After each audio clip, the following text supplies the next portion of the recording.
that everyone is aware, this session will be recorded today. Okay, fantastic. Okay, well, welcome everyone to the Mayor's Bicycle Advisory Commission. My name is Patrick Monroe Patterson, AICP, and I am the Bicycle and Planning representative for DOT.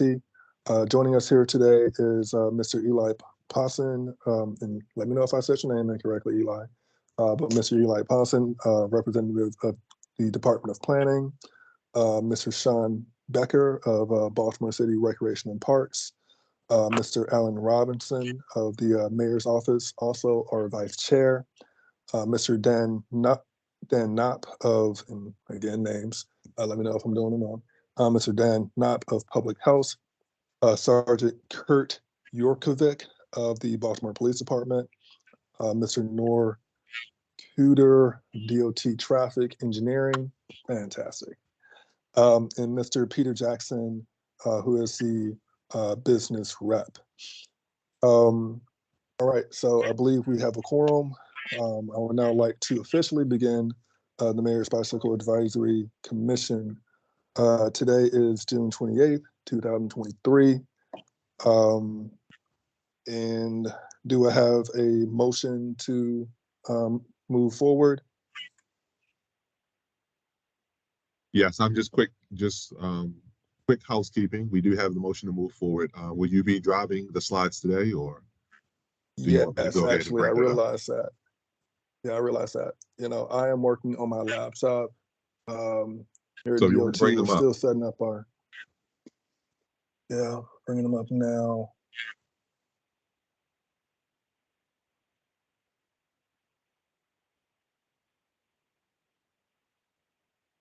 All right, great. All right, can we see those okay? Yes. Okay, fantastic. So let's go ahead and move on to the next slide. All right. So the agenda for today will be divided into 6 main segments. First, we'll do introduction of commissioners, which I believe we have already done. Yep, and then approval of the May MBAC meetings, May MBAC minutes. After that, we'll do some community updates and events. Eli will go over that. After, we'll review the original mayor's executive order. Mr. Robinson will read that off. Afterwards, we'll talk about the evolution of MBAC, the origin story, if you will, and eventually where we want to go with MBAC. And lastly, we'll do an open question period. And once we wrap up with that, that'll be, well, our adjournment. Before we get started, are there any general questions? Okay, fantastic. So moving on to slide 3, community events. Eli, I'll go ahead and hand it over to you. That sounds great. Good afternoon, everyone. Let me just pull up the slides on mine real quick, or I guess I can go from the screen shared version. As in prior months, we are continuing to work in partnership with Bike More to encourage members of the community to use their community calendar as a clearinghouse for biking events in Baltimore City and the region. And so they are continuing to host, Bikemore is continuing to host their mobile bike shop at Lake Montebello with, I think that's weekly in July and August. And are those recurring dates on the Tuesdays, I believe, Tuesday evenings from 4 to 7 p.m. I saw Jed Weeks join, so Jed, feel free to hop in if you've got more details on any of these events. There's also at Druid Hill Park every 2 weeks with 2 dates in July and 2 dates in August. Bikemore is also hosting a bike breakfast event right around the corner from their offices. This was, for folks may be familiar, it was formerly known as the Bike Leaders Breakfast, but I think in an effort to try to encourage broader participation from people at all levels of experience and interest, it's now just a monthly bike breakfast that takes place in the Old Goucher neighborhood, right around the corner from Baltimore's offices. Baltimore Bike Party is coming up, I guess, just this Friday is the June ride. If someone is sort of has the theme for this month top of mind, feel free to drop it in the chat or come off mute to let everybody know. And then there are a special event with Soy Baltimore at Woodlawn High School on July 29th. They're building bridges, annual bridges bike ride. And then the two recurring rides, the Crank Mavens Monday night ride.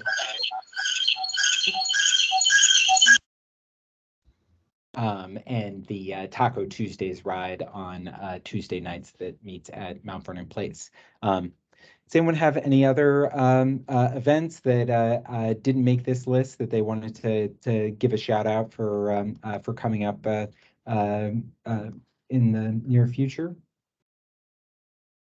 Eli, I'd just chime in and say we're not doing the community calendar stuff at the moment because community folks weren't updating their events at all. So it was getting so out of date that it really wasn't worth continuing.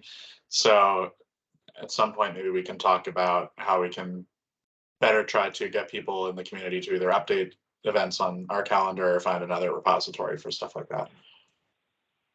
Got it. I can understand how that'd be kind of a tricky issue. I guess then would just sort of like if folks have events that they want to be sort of shared with the community at the Mayor's Bicycle Advisory Commission meeting, I suppose sort of sharing them with James Turner or Patrick Patterson or myself or with Noor. I think any of those would be kind of like good ways of trying to get them into the slides for future meetings. So, but appreciate that clarification, Jen.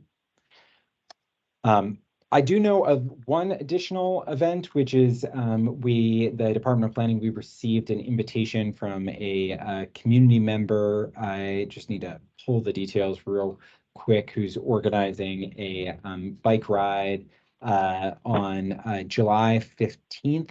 It's Jack Sullivan from the University of Maryland, who's organizing kind of just a community bike ride along the footprint of the Baltimore Greenway Trails Network. I think just to sort of like enjoy the existing trails and where the trails connect and sort of like help build people's familiarity with the route. So I will drop the basic details for that and Jack's contact information in the chat for anyone who may be interested in getting in touch with him and joining that ride.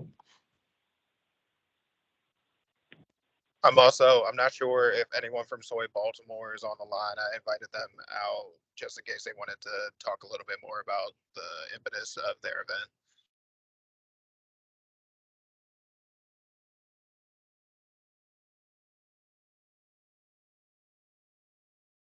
All right. All right, well, seeing none, James, I appreciate you providing that opportunity to have them speak. One thing that I actually just realized, I skipped over the approval of the May impact minutes. So please forgive me for that. We do have to do that administrative business. So while on the community, I'm gonna go back here to the agenda slide actually. So so we will now move to the approval of minutes for posting on our website that we circulated to the commissioners. Do we have a motion to approve? So moved. All right. Do we have a second? Second. Second. All right. Any opposed? Seeing no opposition, the minutes have been approved. Okay. All right, Eli, I'm gonna jump right into back to work week. You may continue. Sure, sounds good. And, and this is another one where other folks on the call may have more information or sort of like additional info to add. But for this year's Bike to Work Week, the total registration statewide was a little over 1,700 people. I believe that was up from last year's registration, but still down from some of the pre-pandemic numbers.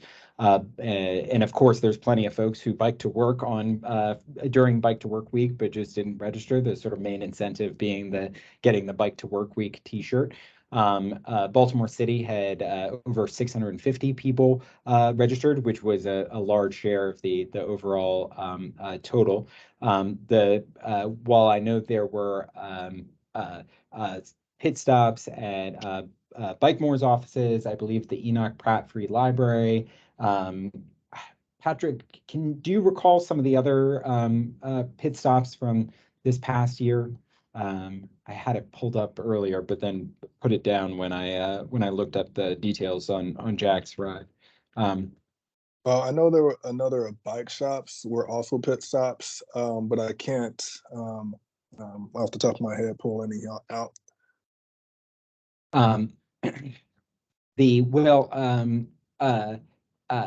And thankfully, there was the big event was, of course, the ride with the mayor from Eager Park to War Memorial Plaza, where there was a press conference with the mayor and the director of MTA and others. I know there's a number of folks on the call who were able to participate in that event. It was kind of a nice celebration of biking in biking in Baltimore City and the renewed support that we're seeing at the state level, as well as from city government to support biking to work and sort of just biking in general.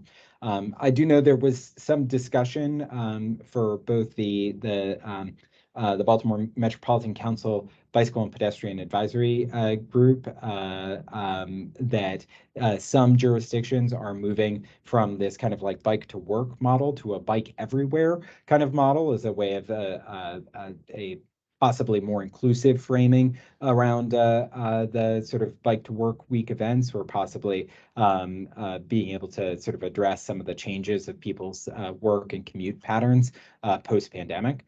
And so that's sort of like, I think, something that's on a number of folks' minds, but will, I guess, certainly Baltimore City will probably be just taking a cue from the Baltimore Metropolitan Council that coordinates that program regionally. I guess a sort of special shout out for Tammy Walters, who does a lot of the coordination for Baltimore City for that event, as well as for Peter Jackson, who was the member of the commission who had volunteered to talk to the press at the event at War Memorial Plaza. And so if there are other folks I know who volunteered tabling or helped to coordinate in other ways, so if you know who did what or who deserves a shout out, please feel free to come off mute and to make sure that they get the recognition they deserve. But yeah, so that's the Bike to Work week recap. Okay, fantastic. Thank you very much, Eli. With that, I'm going to go ahead and move on to the next slide. So, Health Department. So I'll go ahead and speak a little bit on this, and then Miss Julia Roach, and let me know if I said your name correctly. So I'll let Julia speak after that. So the big idea here is, over the years, we've recognized that while the commission has had a public health commissioner, we actually haven't had the health department, the Baltimore City Health Department, as an official member of the commission. And so we recognize that that is something that we should incorporate, because MBAC, the Mayor's Bicycle Advisory Commission, traditionally has done a lot of advocating and building for infrastructure and getting things built. On the other hand, there needs to be a strong component on the programmatic or the community aspects, community development and community events aspects. like Bike to Work Week and these other, literally, what do you call them? Literally community events. So in an effort to make that more official and open up those bridges, we are considering adding the Baltimore City Health Department a official representative from their department. And so with that stated, I want to give the floor over to Julia to speak a little bit about the department and also what they want to do. Great. Thanks so much. And thank you, everybody.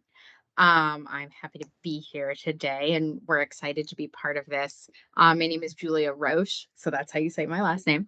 And I am the Legislative Affairs Director here at the Health Department. So I recognize that there's a lot of words on this slide. But as you know, the Baltimore City Health Department does a lot. So we do direct service delivery, we do education, we do advocacy, and more.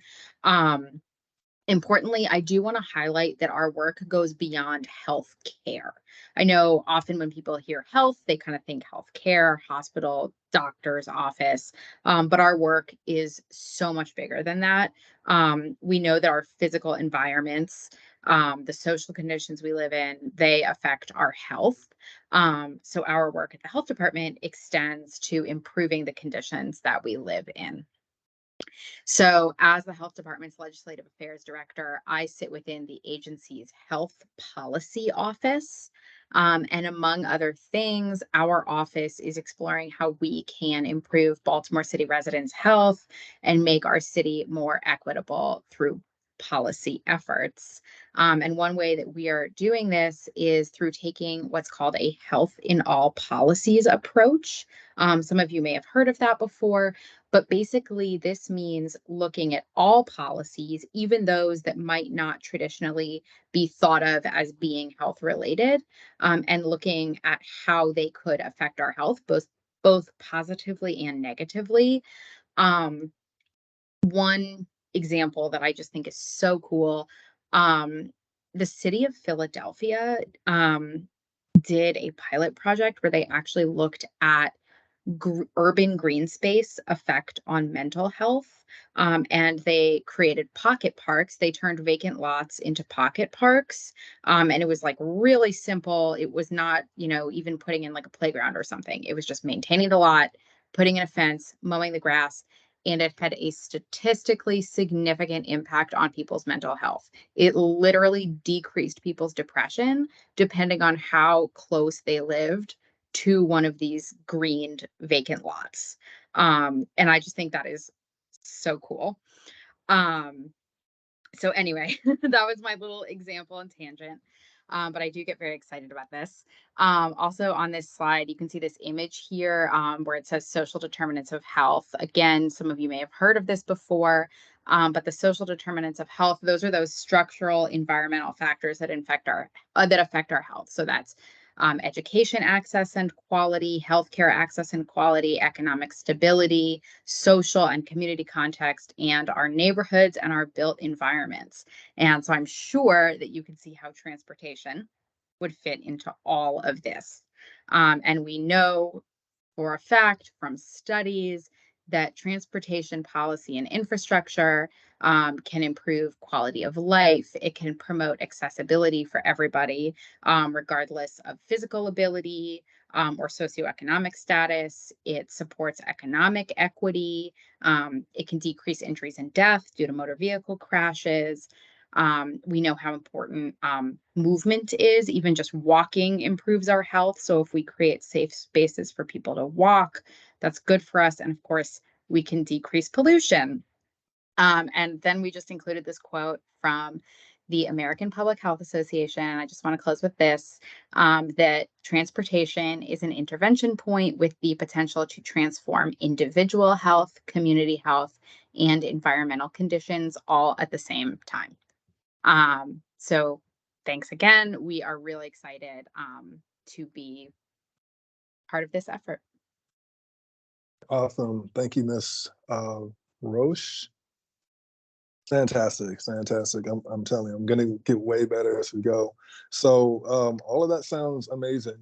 And you spoke so eloquently about it. And I know that there's other people that can speak very eloquently about it.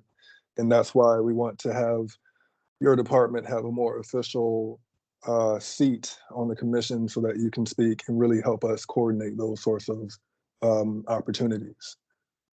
So moving on to the next slide. So this is actually a huge one. It is brand new, so brand new that many of us are still getting up to speed, including myself. So as I read this slide, please forgive me. I'm trying my best here. So the key message here is literally this morning, and I'm going to drop in the chat, that MTA in the city of Baltimore won one of the many grants throughout the country for RAISE. So let me drop that in for us to look at together. But essentially, the U.S. Department of Transportation sent a bulletin today at like 5 a.m. Saying that the Maryland Transit Administration and the city's Department of Transportation department, that is us, won this grant.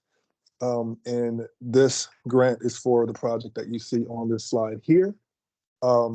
It's essentially going to be focused on upgrading the transit hub at the Mondawmin Mall and providing all sorts of improvements, particularly, as you can read, station upgrades. So getting the buses in and out, but also making the waiting areas more comfortable.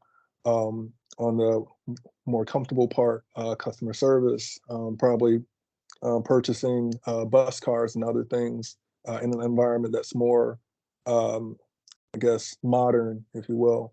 Upgrading the lighting, making the area feel safer, more comfortable as you're waiting to board and waiting to board your bus or waiting for your ride to pick you up. Better wayfinding so that people know where they're going, whether it's to a bus or to an actual destination. What's really huge for Ped and Bike for us is more ADA compliant infrastructure. Many of the intersections near the station, the bus station, will be reviewed, evaluated, and eventually reconstructed. That would obviously be the goal. And there's just many things that I'm still getting up to speed on. And so I would actually be open to anyone who was a part of the preparation of this application to speak on it. I know a lot of people were involved with preparing this in February and ultimately helped us to submit it jointly with MTA. So, seeing that this is such a big thing, seeing that this is such a new announcement, is there anyone on the call who could probably speak a little more at length about this?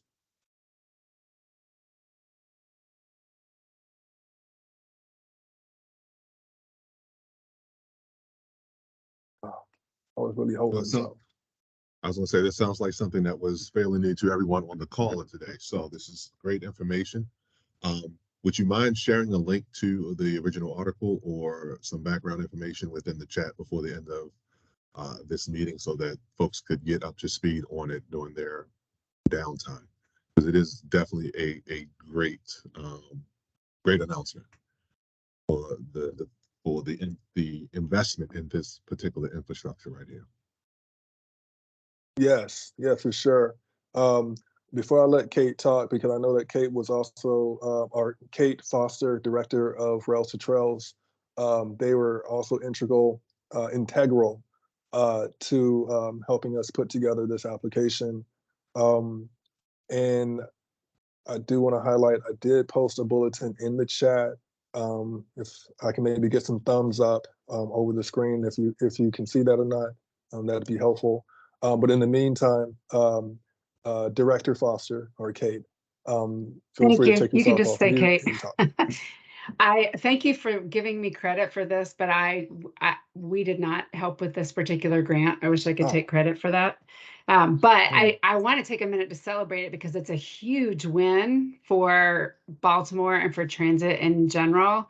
And I also just wanted to share, we just heard today from our policy team that 80% of raise grants nationally were bike ped related, and that is unprecedented in the history of these kinds of grants. And so it's a really exciting time for federal investment in bike ped infrastructure. So I just wanted to share that news and take a minute to celebrate because it's a really big deal. But also, my question is, when will more details be available about the plan? I'm specifically, of course, interested to see if any of the bike ped dedicated facilities will have any connectivity between the park and the planned Gwynns Falls Parkway Trail.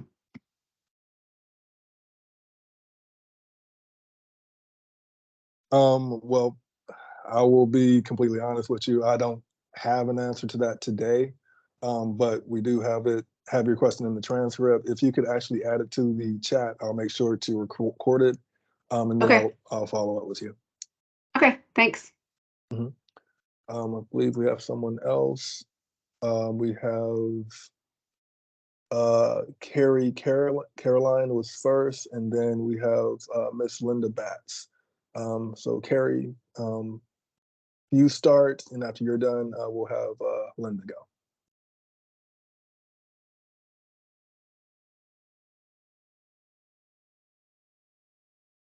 You're speaking, you're still on mute.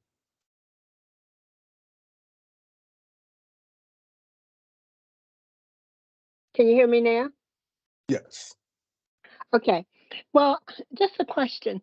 I was wondering if this is a part of the Raise Mondawmin Project grant that was submitted in late February.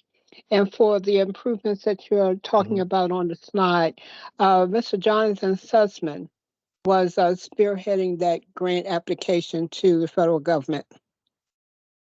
Okay. Yes, that does Is sound that what very, we're very talking familiar. about? Yes.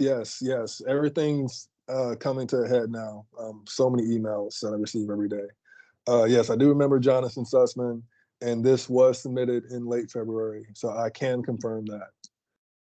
So has it been approved, you know? I don't know. It's very, very brand new. I've read the bulletin and I've put together, or I should say, DOT has put together this slide. So. Okay, thank you. Okay. Miss Batts, Linda Batts.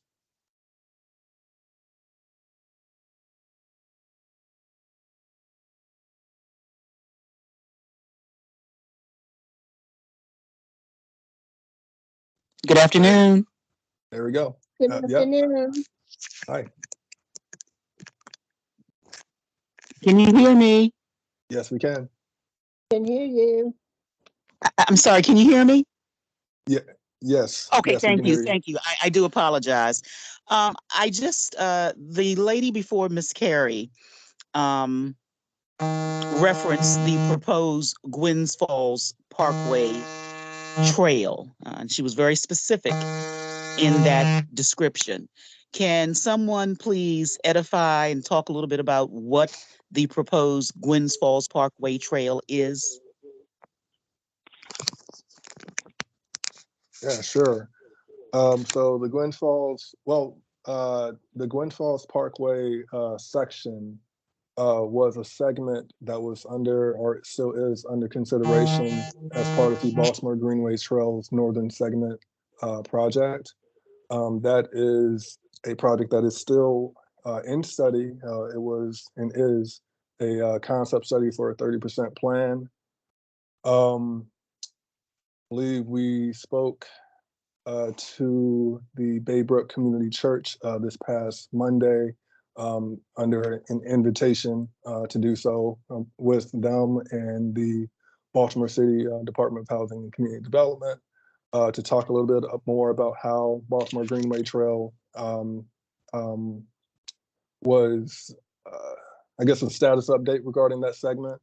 What we did share regarding that was The entire western segment is still under review, under evaluation. No final decisions have been made. And later this summer, DOT will have another meeting regarding the final, or not final, but additional developments regarding that project. Okay, so I'm just a little unclear, and so please forgive my naivety here if I sound as if I'm new to this. But Gwynns Falls Parkway stems from Windsor Mill to Auchentrolley. Are we talking about from Gwynns Falls to Auchentrolley? So I believe that Ms. Roach was actually talking about the already established 15 miles Gwynns Falls Trail that actually is going through the Gwynns Falls Park, what have you. We're not actually talking about the green. She wasn't talking about, if I'm not mistaken, I don't believe she was talking about the Greenway portion of the Gwynns Falls Trail. She was just talking about the Gwynns Falls Trails and how we may access it from Endowment, which would be part of the Greenway Trail that Patrick is talking about us still discussing of what that would look like. Okay, so, and I don't want to belabor this, but it really requires a lot more clarification, amplification, and coordination. When you say Gwynns Falls Parkway, you're talking about a specific roadway. And so I'm not talking conceptually, I'm talking specifically about any and all concepts, plans, proposals to engage Gwynns Falls Parkway as a conduit for anything that relates to the Mayor's Bicycle Advisory Commission, Greenway Trails Network, Rails to Trails, whatever the topic has to be or is. And I'm unclear because it sounds to me like there are plans still pending, conceptual or whatever, that have not been teased up with the community in this current time frame that are probably being pushed because of grant funding and other funding streams that are becoming available that perhaps the community is not aware of. And I just want to make certain that my speculation here is very much off track and that this is going to be a very transparent, open, and fluid process of engaging the stakeholders in the communities. Yes, ma'am. Oh, definitely. This will be very transparent and will be very engaging. What Patrick is talking about is just internally what the conceptions will be that we will present to the community. Nothing has been agreed upon, nothing is moved forward until we get buy-in from the community. So there will be community engagement established throughout the course of the summer. Right. And permit me to suggest that the old model of folks on the inside establishing proposals that they pitch to the community needs to be reinvented under a model where the community is working collaboratively with the agencies from the conceptual invention stage to develop a framework. Because that's where we lose a lot of people, because it really doesn't seem like it's a participative process. It seems like it's more a driven and dictatorial process. And that is my commentary, and it represents the viewpoints of many community stakeholders. Not all of them, but many of them. Ms. Batts, thank you very much for that. So in a moment, we're going to actually talk about the evolution of this advisory commission and how maybe we could utilize this forum to help get that stakeholder buy-in early as far as the conceptual designs and what we may be considering and what the options may be for us to move forward with these projects. So this could be a great forum to be able to do that.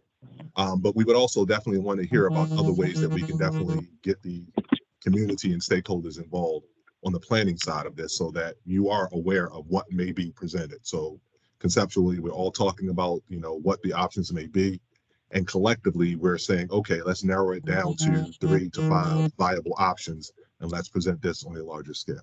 So we definitely are hearing you, and we definitely would like to engage in further discussion on how we can be better stewards and stakeholder, help with keeping the community involved and being transparent in what we're doing. Thank you. Excuse me, I'm online. I'm sorry, I'm on the phone. I'm not online. Can you hear me? Yes. Yes, ma'am. All right, this is Mary Hughes. I am a member of Friends of Gwynns Falls Parkway, and I'm confused. The gentleman mentioned that he had met with the church and some groups or whatever concerning Gwynns Falls Parkway. Perhaps I misunderstood that. Young man, could you tell me what group you met with and what church concerning Gwynns Falls? Maybe I misunderstood. Baybrook Community Church was what I heard. Yes, what was That's the name of correct. it? What was the Baybrook name of it? Community, Baybrook Community Church. And exactly who was at that meeting and where is Bayview Community Church? So these are great questions. What we can do is, if you wouldn't mind, we will go ahead and capture this information, and then we will get that response back out to you. Thank you We were so not much. really That prepared kind of, to be able to go into depth on the on the Greenway Trail and whom we may have been engaged with, but we can get that information and make sure that we post it. I appreciate that. And one other thing before I allow you to go forward. You talk about the community engagement. We have been talking to Greenway Trails, Rails to Trails, you name it, for about 2, almost 3 years now. And they've come to the community with their plans already intact about Gwynns Falls Parkway, 33rd Street, and some other places without any real community engagement. It's good to hear from you saying that you want to have community engagement. We thought it would be up front. Now it seems to be in the back, doesn't matter. We want you to have our engagement of what we think about the bike lanes on Gwynns Falls Parkway, 33rd Street, and some other places. And we really want you to listen. We're not opposed to bike lanes. We're just opposed to places that you wish to put them that makes absolutely no sense. So I'm going, earlier you asked for any events or whatever was going on, and I couldn't get on to tell you. But I would like for some of you to come to an upcoming meeting that the Friends of Gwynns Falls Parkway are going to have at Mount Eric Church. And I'll get all that information to you. You need to hear from the people. And I think once you hear from us, we can be all on one accord. And that's my statement. Thank you. Thank you very much for that. Real quick, this is Kelly Bigelow. I am part of the Liberty Square community, and I'm dialed in. And I joined late, and so I hope I am not revisiting something that has already been spoken about. But I think as we speak about community involvement and the lack of respect for the community in our quality of life, in how we do or don't want to be impacted.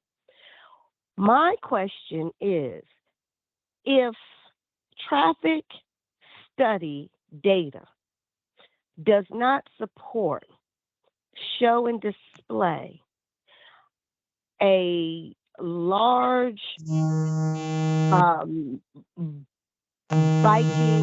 cycling participation, especially in this area. Baltimore is not known for cycling anyway.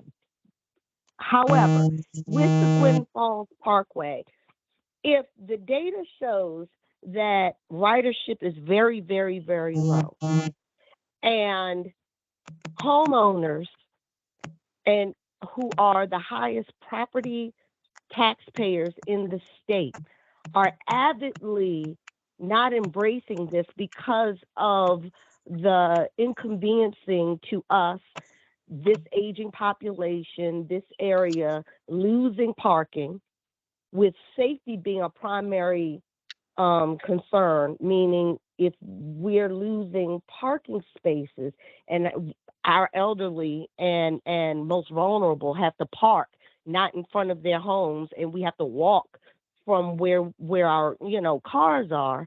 Why is this being pushed in such a way that is so invasive, in a way that is outpacing our alleyways being paved, our streets receiving treatment that they need to? And it just seems like there is such a push to have bike lanes put in areas that don't have high ridership, which I think what we are experiencing is not only this being put upon us, but the inconveniencing of Hello? parking.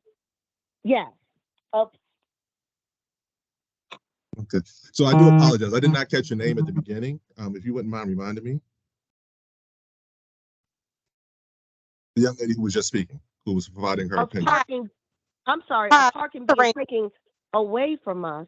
Why is Yes, this ma'am. being pushed in such a prioritized manner if the community really, really, one, aren't going to utilize it themselves, two, aren't in favor of it, and it just seems to present such a voyeuristic approach that we're being assailed upon. It makes it very in a minstrel way that regardless of what we want, how it impacts us, the added vehicle coming down, because the bike is a vehicle, that's added transportation vehicles on an already impacted environment. Why is this being driven in such a way that is against what the community wants?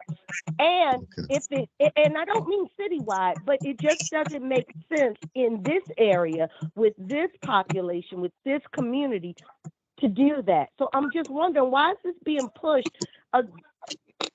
against our best interest and wills, if this is really not high on the list of what the community and citizens want? Okay. So as I was stating, ma'am, I apologize. I did not catch your name in the beginning. Can I get your name again? Kelly. Miss Kelly? Kelly Bigelow.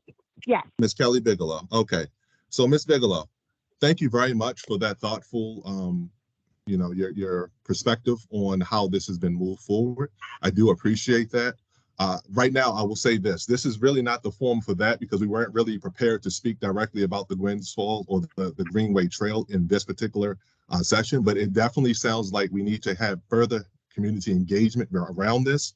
So what I would like to do is get, from offline on this, I want to get some information so that we can make sure that we are scheduling the appropriate meetings to be able to discuss this further so that we can get the community feedback and we can move forward with this as a collaborative effort as opposed to how it's being perceived at this time. Okay. What I will say is this. Is this considered a reset though? Because like I said, we've been talking for years with these organizations, and this sounds like a reset. Is that an accurate conclusion I'm coming to? I'm not in the position to state whether or not this is a reset. What I will say is that it is a evolution of the conversation, and we will definitely take into consideration all of the concerns. So as we build forward, but what I will say is this. In the interest of time, I would like for us to be able to push through the agenda items to kind of talk a little bit more about the executive order as far as why this commission was put together. Also want to, give the opportunity for folks to be able to give us comments on how we should be engaging the community using this forum momentarily. But all of the information that was provided is really great. We appreciate all of the feedback that we're getting. And we are definitely going to take that to heart and make sure that we are very transparent as we move forward with the Greenway Trail discussions and getting the community involved. My understanding is that the outreach team from DOT is familiar with a lot of the folks who are on the call, and we will make sure that we are including you in any future conversations that we may have regarding this. But we will definitely use this forum as far as the website, DOT's website, and the mayor's website to announce any future community engagement activities that we'll be participating in around the Greenway Trail. Okay. Thank you very much. No problem. Thank you. I do appreciate the feedback. Like I said, I appreciate the engagement, and that's why we're here today. So one of the next things I do want to kind of roll right into is talking about the commission. So the executive order was created approximately 8 years ago. And it essentially is this commission was essentially developed to help advise and accelerate the commitment to bicycling as a viable form of alternative transportation here in the city. Now, what we want to kind of discuss today is the makeup of this committee and how in the future we can better align this committee's goals with the needs and wants of the community in which we are striving to serve. So I'm not going to read the opening section of the executive order for you. It's really a boilerplate. It just kind of talks about why this commission was established, but essentially it's just to help all businesses, all visitors, all citizens benefit from the improvements to multimodal transportation to the city. Having a precise, clear, recreational, and commuter complete streets approach to our bicycle master plan and a separated bicycle lane network that we've talked about in our complete streets ordinance. What we want to kind of focus on today is the list of membership. We do have some open slots, and it sounds like we have a lot of engaged community members that we would definitely welcome you to submit some type of application to try to join the commission so that you can be a part of the solutions as we are trying to work towards those. But the way that the commission is comprised, we have a list of 14 members, and we went through earlier and was able to identify, I believe, a good 6 who are consistent members of particular groups. But when we look at the membership list, it says that we would be comprised of 14 members. There will be a representative of the business community, a representative of the architectural, engineering, and urban design industry, representative of bicycling community, 2 community representatives, one from a community typically underrepresented in bicycling and transportation matters. We would like a representative from the public health and wellness community, a member at large who shall be chairperson of the commission, which we are actively seeking at this time, and we'll talk about that a little bit as well. We have the representative from the mayor's office, from city council, from the planning department. So really those first 4 are really the ones that we kind of would like to discuss. You know, we're looking for, and if anyone has any ideas on who may help to fit this, we would greatly like to hear that. So Ms. Batts, I see that you have your hands up. I will go ahead and pass the mic over to you if you want to share your thoughts.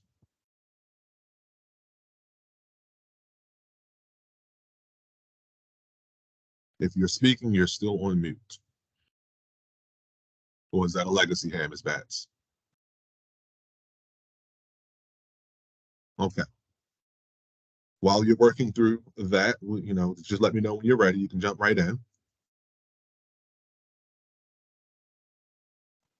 I do want to talk a little bit about Hello.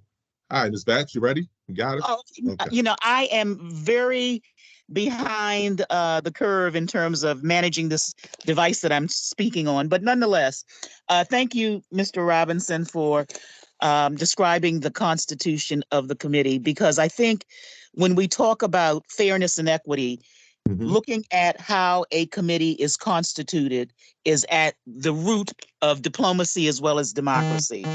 And so I would add that in order for this particular commission to really meaningfully engage with communities in the spirit of understanding what the social determinants of health really mean and how they differ from east to west and so forth and so on, there has to be meaningful engagement and participation in the framework of this committee constitutionally from people whose mindsets are not necessarily synchronous with that of the charter.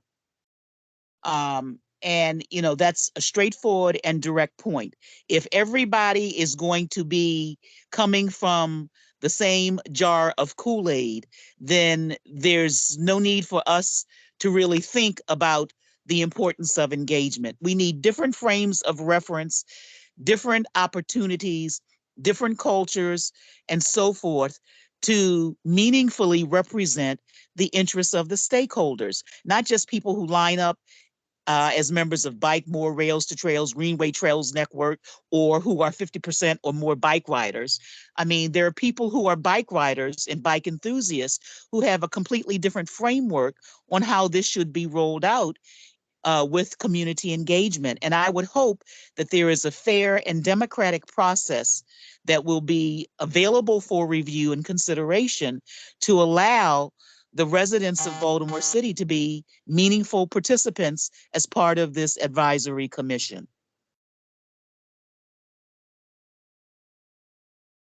Take myself off of mute. Thank you very much for that thoughtful insight. I appreciate that. And that's why we're having the discussion now. We want to figure out where our blind spots are and how do we get more people engaged into this process. So thank you for that. You're welcome. Now, some of the things that the commission is trying to work on, these are the things that upon our conception, these are what we were looking at. And I'll start with, because we do have folks who are on the phone who may not be able to see this, I am going to actually read these for you. So part of the section of the executive order, it says the commission shall, A, coordinate amongst city agencies the implementation and biennial update of the bicycle master plan. B, provide guidance and advice on policies, designs, trends, and opportunities that support bicycling and multimodal transportation in the city. C, advocate for prioritization of capital funding for facilities servicing bicyclists as well as operating support. D, advise on the adoption of the Urban Bikeway Design Guide of the National Association of City Transportation Officials, and other NATCO standards on bicycling as well as other best practices, and take any other action to promote safe bicycling and multimodal transportation throughout the city. So my question to the group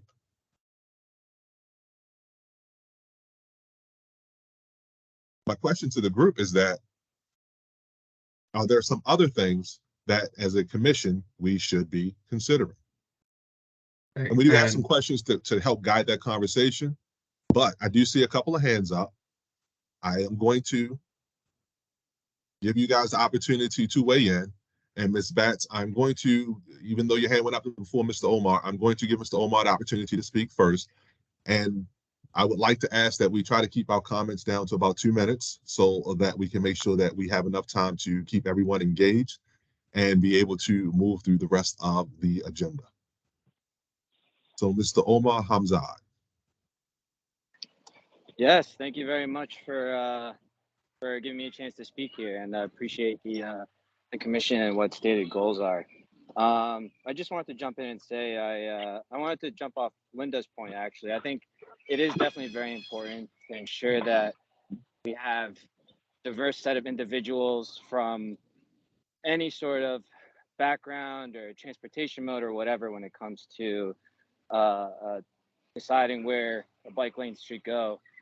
I do think, however, that MBAC really needs to take a hard look and start considering some of the difficult decisions that are going to have to be made when it comes to putting in bike lanes throughout the city. I'll start out and say that yes, I'm an advocate for bicycle lanes. I use every mode of transportation, so I drive around the city and so on. But I think what I see as a huge challenge is there's always going to be naysayers on certain projects. And I think what's important for MBAC is to hear what the concerns are. For example, one concern I hear pretty regularly, of course, is how bike lanes might impact handicap parking spaces. And I think it's important that for people who are disabled, that they have the opportunity and the ability to get around to the city as easily as anyone else. But that being said, it's a little disappointing and frustrating sometimes when, I live over in Madison Park, Central West Baltimore, I guess, if you will. And it's disappointing to see that a lot of the bike lane projects that we see tend to only get constructed in central Baltimore or southern Baltimore. And none of it really ends up coming out to West Baltimore, where we have 30% of the population here that don't drive cars either because mostly because they can't afford it. And when it comes down to equity, I think MBAC really needs to understand that not that the people that might be supportive of bike lanes might not have the ability to come to these meetings. They might not have the resources. They might not even have internet connections to, stay updated. So when it comes to placement of bike lanes and such, I think, we'll advocate for it. And I think the concerns that are being brought up should be concerns that MBAC looks at, but there really needs to be a firmer hand when it comes to actually getting some of these projects done instead of stalling for 4, 5, 6, 7 years, and we lose grant funding and costs go up because of natural rate of inflation. So I just really wanted to jump in with that point. Thank you for Thank sharing. you. Thank you. So as a reminder, so the role of this is as an advisory commission. At the end of the day, this commission does not make any final decisions on what infrastructure is implemented, but we are advising the decision makers. So that will be helpful to have those types of voices on the commission to help us make sure that we are providing a holistic view of the stakeholders, a very diverse view of the stakeholders, so that everyone has all of the information. Ms. Batts, I'm going to go ahead and give you the mic one more time.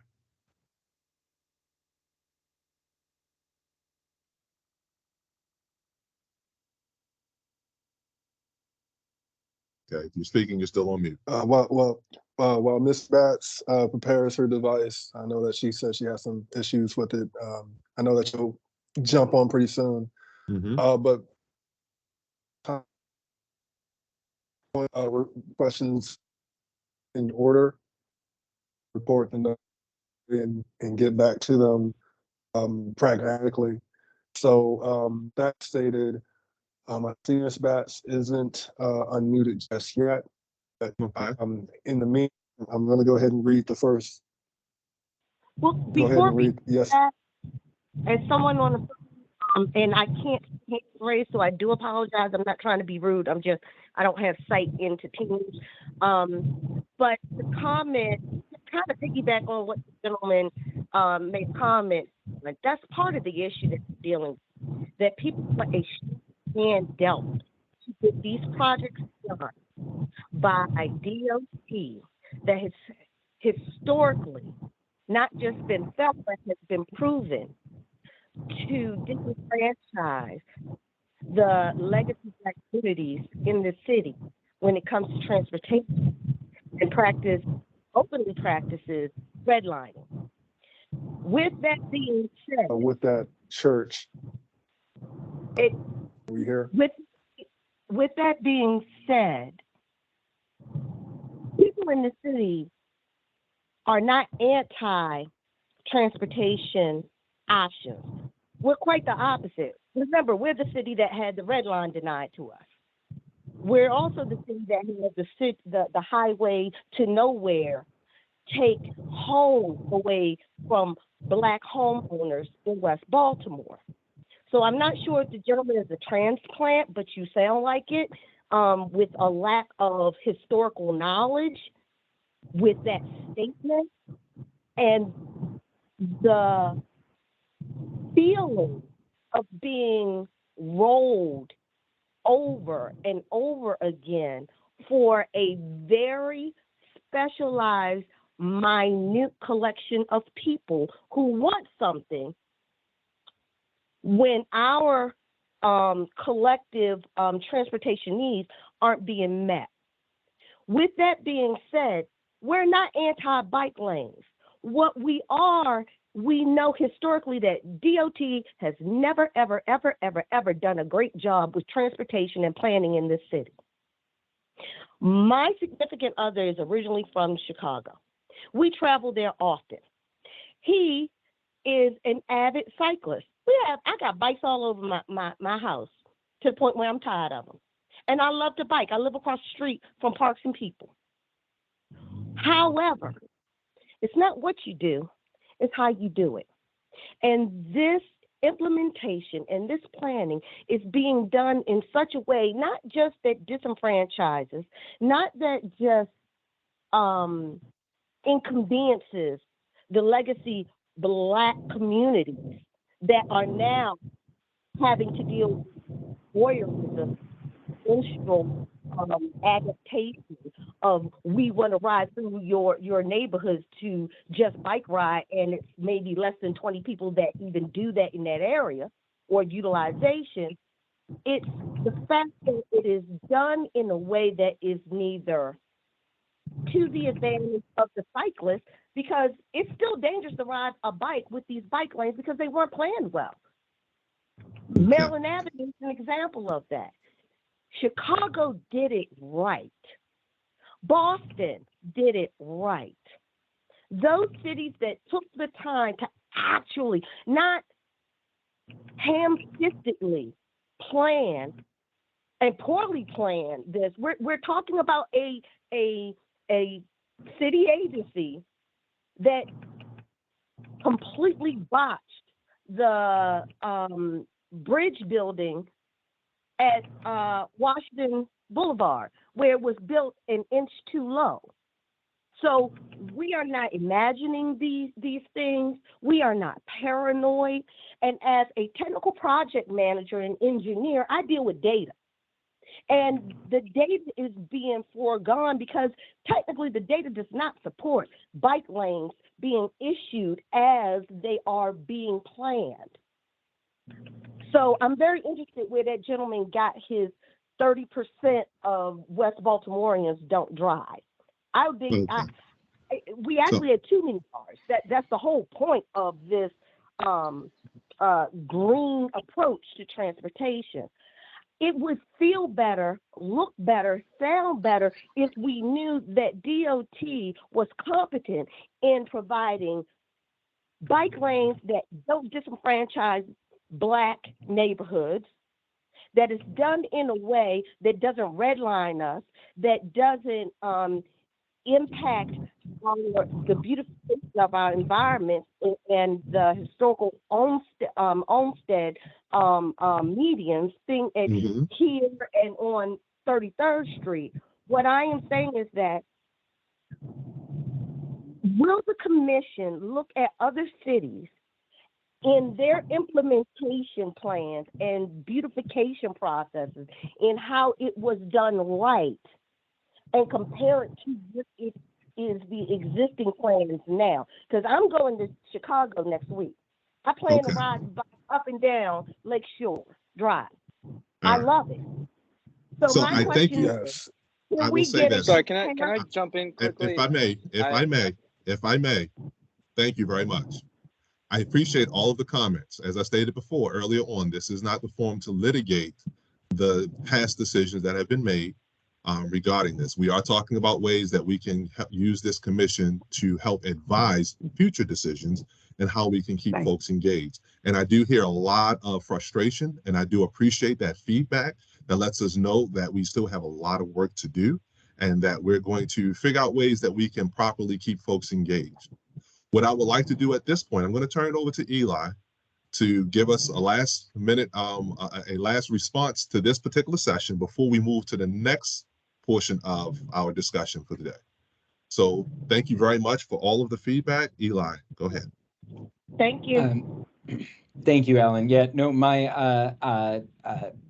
all I was prepared to note was just to sort of reemphasize, I think, as you were, that this commission has this particular charge from the executive order that around supporting the implementation and updates to the bicycle master plan, giving guidance around sort of bike and multimodal transportation. We have like a specific kind of agenda for our group, and that's many of the challenges that we've had around the membership and sort of perceived efficacy of this commission have not been in the area that we are too effective in building too many bike lanes, but rather that we have sort of struggled to sustain interest and participation from community advocates who are supportive of biking and multimodal transportation, because they don't always see that clear connection between their participation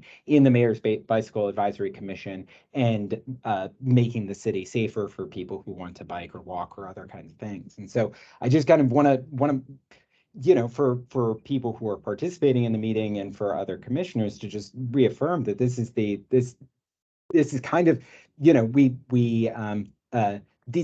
it's important that we stay focused on the goals that underlie the creation of this commission, and sort of like try to be clear about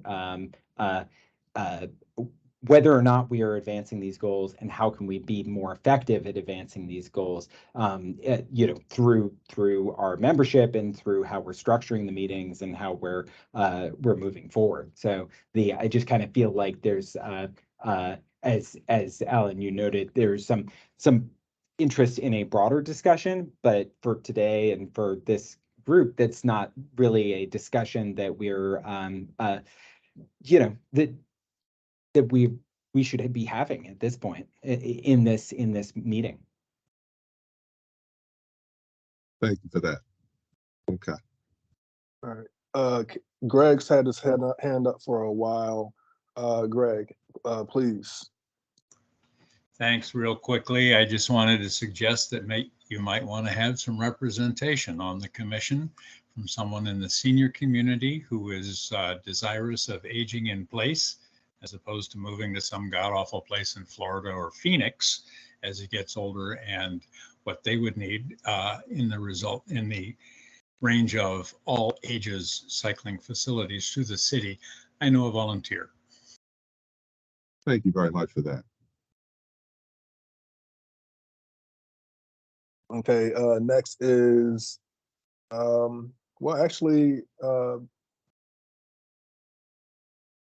Teams may be deceiving me, so please forgive me. But I see that,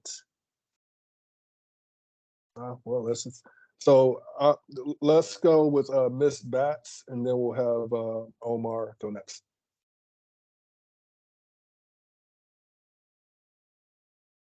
Actually, what I want to do is I want to put a pause on that for a second. Mr. Weeks, you have not had the opportunity to speak, so I'm going to pass the mic to you. Thank you.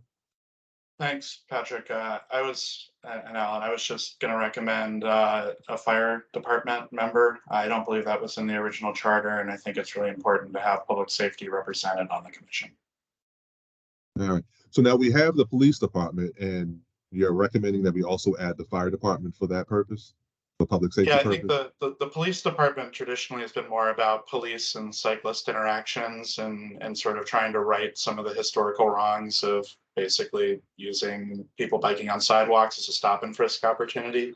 And I think we've made great progress working with the police department there and reducing sort of race-based stops and improved their relations with cyclists in crashes. But I think the fire department are responding predominantly to the automobile crashes in the city and dealing with the aftermath of injured and deceased people, and I think have a say and should be present talking about vulnerable road user safety. But in addition, some of the traffic calming elements can slow emergency response times if they're not thoughtfully designed. And so I think having someone from the fire department involved in discussing that side of things will help as well. Thank you. Appreciate that. All right. So one of the things we were talking about is the evolution of the MBAC and how we want it to look in the future. So I want to kind of go over a couple of questions that we've posed for the group. First question says, over the past few years, what have you all perceived the purpose of the MBAC to be? And then the follow-up question to that is, what suggestion do you have to maintain the alignment of the purpose with the needs of the community? So I just want to hear from a couple of you what your thoughts are on what the purpose of the MBAC has been in the past, and then maybe what your thoughts are on how we can better align it with the needs of the community. Mr. Marker, I'm going to go with you, and then I'm going to work my way back up to Ms. Batts and Mr. Hamza.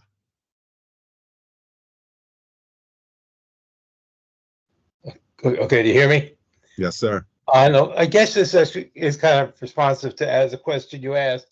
as I've been hearing the discussion for the last period of time, one of the questions that needs to be addressed and not addressed and answered at this meeting is the issues that are being raised are important voices to be heard. But is MBAC the place where those are to be heard, or is MBAC developing bicycle advocacy and involve and there's a different step, a different level where the voices that we've been hearing today belong? I don't know the answer to that question. I'm just suggesting that going forward needs to be kind of a clear resolution is, okay, MPAC is involved with preliminary advocacy and setting up. And of course, there needs to be as soon as possible community input. But, or is, where does those issues come? And I'm not asking for an answer today, just saying that's an important question. And I appreciate that, Mr. Martin. Thank you for that feedback. And I agree with you. One of the things we want to make sure is that we're clear on what the commission is actually tasked with doing. Right. We do want to hear from the voices. We want to have a diverse group of folks, but it is to support the community and how we can make it appropriate for everyone. We want everyone to have feedback in this, because this is not just for the avid bicycle riders, but we want this to be utilized by all citizens, all visitors, all business owners. We want this to be completely inclusive. So we want to figure out what the advisory commission can do is help us understand how we can make this all inclusive. That's where the advisory piece comes in. So we can have those discussions on how to get more people engaged in the conversations around this, but not necessarily to litigate any particular project that has been discussed in the community or what have you. Provided there would be alternate spaces and for that, Yes. if not here, and I'm not the question whether it's here or not. Yes, no, and understand, and you're absolutely right. There would be specific meetings, community engagement meetings, other forums, and for us to actually have those debates and have those lively discussions around that. So thank you. Thank you for the chance. Okay. Ms. Batts?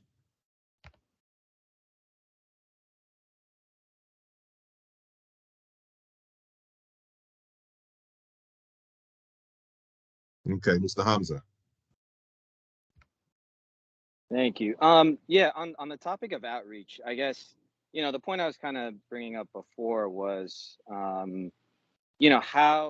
what sort of outreach, what can be done to kind of reach those individuals that don't necessarily have the resources to attend. And I wonder if that means, sending out mailers or putting up flyers or, I will say, like, even this meeting, I didn't realize it was occurring until maybe a couple days in advance, and today happens to be a holiday, so I'm kind of joining at a time when I really would prefer not to. But I'm curious, like, obviously there's a lot of disenfranchised voices, and that's, I guess my first question is, what's the best way to sort of try to reach out to those individuals that might not necessarily have the resources, that are biking or are scootering or whatever it may be, to get around to where they need to go? And then to Bill's point, I think there probably needs to be a separate forum when it comes to discussing the history and sort of this overall litigation of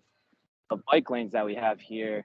I'm very well aware of the history of the city. I mean, it's over the course of time has changed drastically from being predominantly a biking and streetcar city to not. But I think those are very important concerns and discussions to have. Whether you're someone that has lived here 40 years or has lived here a year, we're all living here as making Baltimore our home, and we want to make it a place to be. So that's kind of the second question I have. So that's great. So basically, we really should be looking at how do we keep folks engaged? How do we notify them of upcoming events? How do we notify them of forums in which we can receive feedback and engage in good discussion? So duly noted. So that's something that we will definitely talk about in future iterations of this, so how we can reach out to more folks. So thank you for that. So, Mr. Robinson, can you Ms. hear Batts, me? it looks like you've come off of. Can Yes, you hear ma'am, I me? can hear you now. Oh, thank you for Yes, goodness. ma'am. I was beginning to employ a conspiracy theory here. So thank you so much. I want to say that past is prologue. We can talk about the Mayor's Bicycle Advisory Commission and where it is now and what its goals and objectives are, but we cannot forget the lens of how we got here. And there have been historical forces at play for decades before the conversation hit the public platform about bike lanes and mobility lanes, planning discussions about what this city would look like and how its change would occur over the decades that have not been shared with constituents and with taxpayers and residents. So all of this lays the framework for a skeptical and somewhat apprehensive, if not distrusting community of people who look at this agenda and say that it's further opportunity to push down what the special interest groups want on the taxpayers and the residents and the little voices in the city. And my best example and illustration of this is the decision that the linear connection from Cahill to Arkantrally would be Gwynns Falls Parkway. That was a decision that was made long before there was any conversation with the communities about this. When folks have a seat at the table and they've been discussing the mechanics and the process, and they've laid and set forth how a framework would be implemented, and then want us to come in as community advocates, as stewards, as residents, and comment, we're fighting like Sisyphus did with the ball up the hill. So if you want to talk about coming back to a level playing field and a level ground, we have to ensure that these considerations and these conversations are part of this umbilical discussion about how we get from one point in the city to the next in the best way possible with the least intrusion on the people who pay the taxes and have their interests and social determinants of health at stake. That's the end of my soliloquy. How we get there is to frame a commission that is balanced in its constitution and its viewpoint, not heavily laced and laden with people who share the same perspective. Thank you, Mr. Robinson. Thank you for that. So one of the things I want to do, because we are running close to the end of our session today, there were a couple of questions on ways that we can evolve this advisory commission. We've gotten a lot of great feedback today, and I appreciate all of it. It's been recorded. We are going to make sure we go back through and transcribe all of it so that we can think thoroughly through this. But as I stated, we did have a couple of questions that we are putting out to all members, whether commission or just members who have joined us today for this discussion. For those folks who have it on their screen, there actually is a QR code that you can use to link up and pull up these questions so that you can put them into a repository so we can sort through them and be able to discuss these a little bit further in the future. But I will talk through those a little bit quickly. It's only 5 questions. I've already talked about the first one when we were talking about what have you all perceived the purpose of the MBAC to be, and what suggestion do you have to maintain alignment of the purpose with the needs of the community. The second question says, what action have you seen MBAC complete, and what action items would you like to see MBAC accomplish?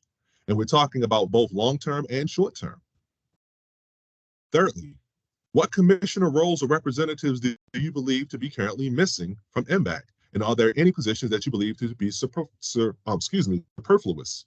So basically, is there anything that's overlapping, something that we think we may not have had that we need, or something that we have that we don't need?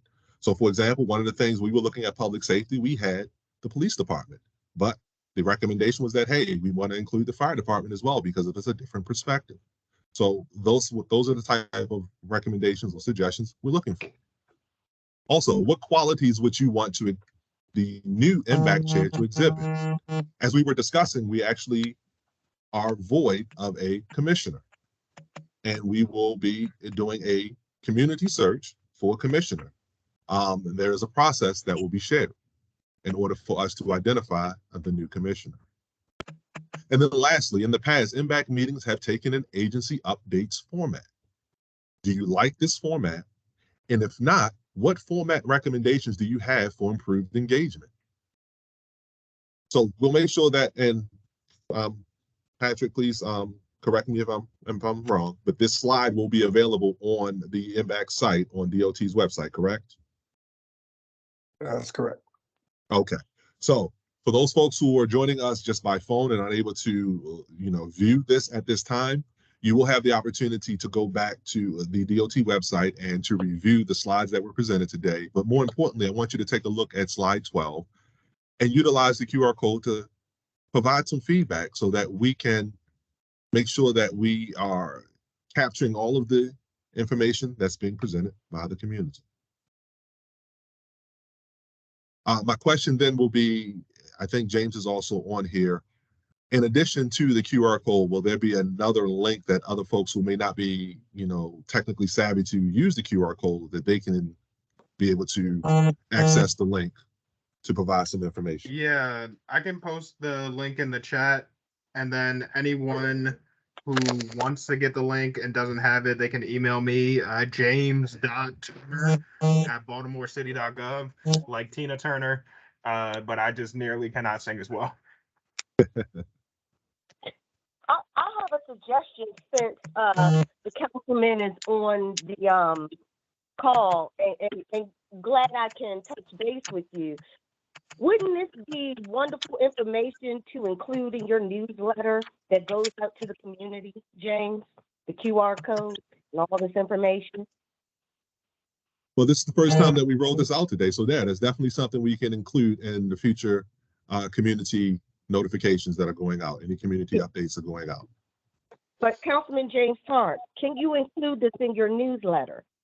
Oh, I don't think Councilman Torrance is on the call. That was James Turner, who works in DOT. He's, I got you. He sounded like the council person. Okay. But he does. But another thing I would like to suggest is that Baltimore is big on farmers market.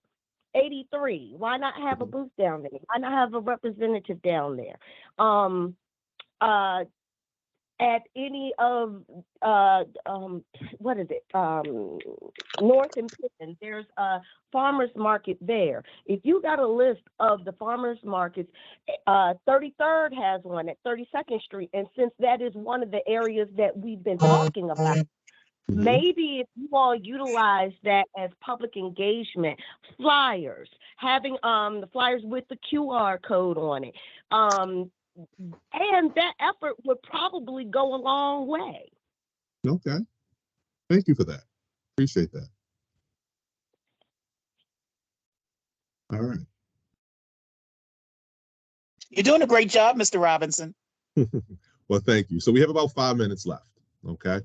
And in the interest of time, I am going to leave the floor open for 2 minutes for comments from folks who want to add to the discussion that we're having right now about ways that we can evolve this commission, ways that we can get more people engaged. I like the farmers market idea of going out and actually doing some active guerrilla style marketing and getting more people aware of these forums. Anything else along those lines that folks would like to share? If I could just add, if it would be possible to maybe provide some of the materials online as well. That way, things like flyers and such. So, if I can print out a couple copies and walk down my block and hand them out to neighbors who, might not necessarily be as aware of the ongoings of MBAC, there's at least some resources so that we can kind of reach out and talk to our neighbors on this sort of grassroots level. Thank you. All right, so Ms. Batts, I'm going to give you the mic one more time today. Oh, my hand was left up inadvertently, but I always welcome, and I will accept the opportunity to say some more. I just have one point, and that is about the raise in the Mondawmin transportation grant and that initiative there. It would be helpful because no one was really here today with their foot on the gas pedal with respect to that, to talk about what it is and what it means and what its implications are for the Mayor's Bicycle Advisory Committee. So perhaps, going forward in a future meeting, you would consider having someone just to establish that framework. Appreciate that. Thank you. And that's definitely something that we will work to do. We were hoping to have someone today, but like we said, we got the news early this morning when it came out and was unable to get anyone on schedule today. But appreciate that feedback. We will definitely work to have them involved in the next discussion so they can give us a little bit more background of how the two can create synergy. May I make a suggestion as well? This is Mary Hughes again. Hey, Ms. Hughes, go ahead. I think you should do a radio blitz. I think you should get on some of these talk radio shows. Okay. And I think you should bring up what's going on, explain the commission, invite people to come to the meeting, but even more so, have people call you to come to their community. You need to do a radio blitz, and I mean a real one, especially that in the Black community. And I think that would help a great deal with call-in, that people ask you some questions. They don't understand what's going on. And I think all the other suggestions are fine, but I'm old school. I think flyers in a particular part of the community that you guys are thinking about putting in bike lanes or making calming of traffic anywhere, you should do such a super door-to-door flyer and pick a place within that community that's convenient for the people to come out and talk to you. Because you're missing a big chunk of the community. And when you were reading the mandates and whatever for the commission and being on that board, it is so one-sided, it's pathetic. If I would not want to be part of a organization that only has blinders on, and it appears that if you're not completely in bed with the bike moors or the rails to trails or DOT, there's no room for you on this advisory board. I think it should be broad enough that you certainly don't want someone coming in and disrupting what you're attempting to do or have done in the past. But there needs to be another voice. All of you are on one accord. And that's not good for any advisory. And it's a shame that even when this advisory board was put together, you really didn't have a lot of community organizations or community advocates part of it. And I believe that Mayor Stephanie Rawlins wrote an executive order for this commission when she was there. Then when Pugh got into office, she continued it, and it's continued on. And I don't think much has been changed since it has been incorporated. So I think if people do come, maybe some of the mandates or the way the commissioner set up, the board is set up, there has to be some changes in it with its wording, with your missions and your goals, and more community involvement. And that's my recommendation. But the radios, you got to hit the radios, my friend. Okay, thank you for that. Eli, last comment, and then we're going to go ahead and close it out. I guess I just, again, feel moved to sort of like insist that we do have a charge to sort of advance biking in Baltimore. It's why the commission was authorized and created. As I provided the recap for the Bike to Work Week, our current administration has enthusiastically endorsed the implementation of the Baltimore Greenway Trail Network and identifies as a strong supporter of biking in Baltimore City and making it safer and easier. Not in the fact that we've had numerous community-driven planning processes like the Baltimore Sustainability Plan and many others that have endorsed the importance of making biking and walking safer in Baltimore City neighborhoods. And so ultimately we have had elections, we have had outreach processes, we have had a variety of efforts that have endorsed the importance of this commission advancing that work. So while I certainly welcome and appreciate feedback that can help us be more engaged and responsive as a group, I do think that there is a a line where we do need to just sort of say that, like, the Sustainability Commission does not sort of try to be inclusive of entities that are engaged in the worsening of the natural environment, or advocating for the consumption of, like, more plastic bags or bottles.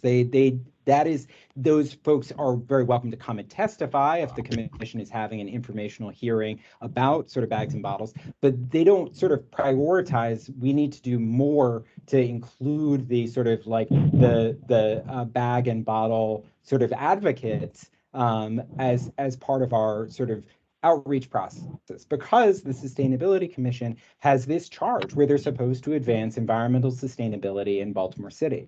And I just really think we need to be clear that that is our charge for the Mayor's Bicycle Advisory Commission, is to sort of, in the variety of ways that are described in the executive order, advance safe biking and multimodal transportation in Baltimore City. And that that if folks have a problem with that charge and the existence of this commission, they are certainly welcome to lobby their elected officials, or sort of advocate for other kinds of changes that are in line with their interests. But like, how we should be spending our time within these meetings, I think in the time of the members of the public who opt to participate in these meetings, I think should be aligned with those goals, and not necessarily challenging or questioning those goals, because those goals weren't decided by us. They were decided when the executive order was issued, and we have been charged with moving those forward. And if we didn't support those goals, then as like individuals representing city agencies, or as individuals representing the different interest groups, then if you're not supportive of the goals of the commission, you probably shouldn't be a commissioner. So and I think our commissioners are all supportive. Oh, excuse me. I think all of our commissioners, I'm sorry. I wasn't quite done. I think all of our commissioners are supportive of Hey, our goals, Eli, and so Eli, I just really hope Eli, that we can keep that Eli, front and center. Eli. So let me handle that. Yes, thank you, Mr. Thank you Ross. very much, Eli. I appreciate your perspective on that. And one of the things that we're saying is that in order for us to be a more inclusive commission, we do need to be able to hear some opposing voices. Sure. I mean, so we understand. Thank you for that. We understand what the actual charge of the commission is. We are clear on that. What we're saying is that how do we get more folks engaged? Because maybe sometimes we are in a silo and we are getting one side of the information, so it becomes an echo chamber.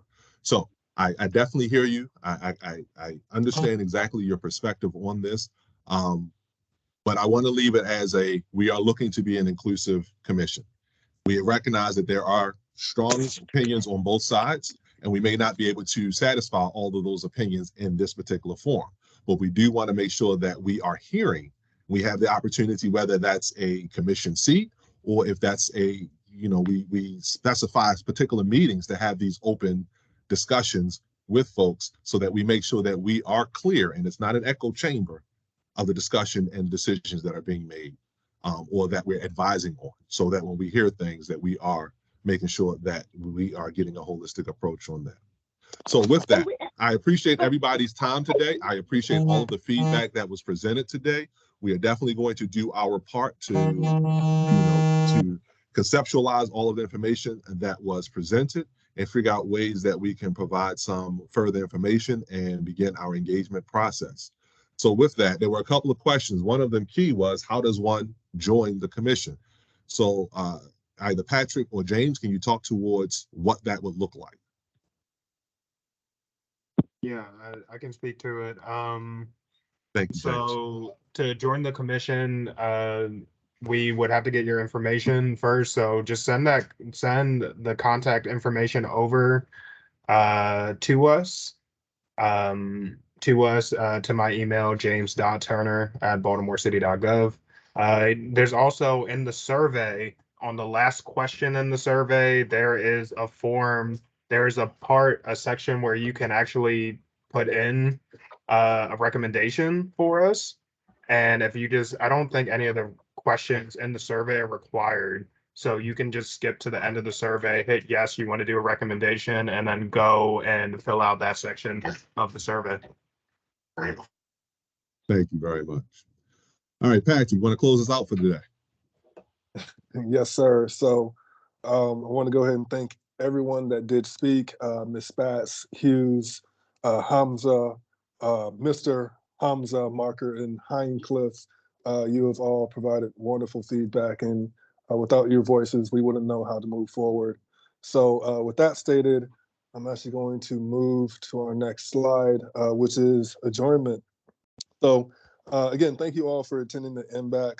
Our next meeting will be August 30th, 2 months from now. Therefore, I am making a motion to adjourn. Do I have a second? You have a second. Great. The Mayor's Bicycle Advisory Commission is officially adjourned. Thank you all for attending. Thank you all. Please have a safe and enjoyable holiday weekend and look forward to further discussions in the future. Have a great evening. All right. Thank you. Good evening. Thanks, everyone. Bye. Thank you. Thanks.